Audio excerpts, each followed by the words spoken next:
Dalam rangka mengedukasi masyarakat terkait pengurusan administrasi di Dinas Kependudukan dan Pencatatan Sipil Kota Palembang, Dinas Kependudukan dan Pencatatan Sipil Kota Palembang menggelar kegiatan sosialisasi kebijakan administrasi kependudukan Kota Palembang tahun 2021.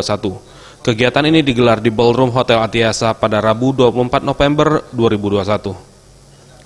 Dalam kegiatan ini, para peserta yang merupakan perangkat kelurahan dan kecamatan dan para tenaga sukarela dan pihak panti asuhan akan dibekali materi terkait pengurusan administrasi kependudukan, antara lain bagaimana mengurus pencatatan sipil, bagaimana mengurus data kependudukan, mengurus kartu keluarga, mengurus akte kelahiran hingga pindah penduduk.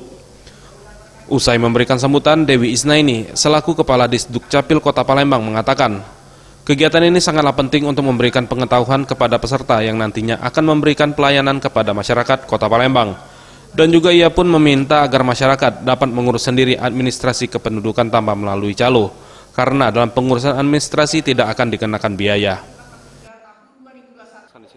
Materinya antara lain misalnya bagaimana mengurus catatan sipil, bagaimana mengurus pendaftaran penduduk, daftar penduduk misalnya membuat KK seperti apa syaratnya, membuat KTP yang dibentukkan apa-apa seperti itu, pindah penduduk seperti apa, mengurus akte kelahiran. Nah, ini kan ada dari panti asuhan, jadi kalau anak yang di panti asuhan bagaimana mengurus KIA-nya, bagaimana mengurus KTP-nya, bagaimana mengurus akte kelahirannya, semuanya kita sampaikan. Masyarakat khususnya masyarakat Kota Palembang mengurus administrasi kependudukan uruslah sendiri.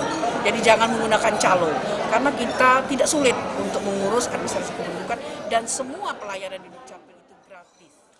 Wali Kota Palembang Harno Joyo yang diwakilkan oleh Zanaria selaku staf ahli Wali Kota bidang pemerintahan, sosial dan kemasyarakatan Kota Palembang mengatakan sangat mengapresiasi kegiatan yang dilakukan oleh Disdukcapil Kota Palembang dan diharapkan agar Disdukcapil lebih sering menggelar kegiatan seperti ini.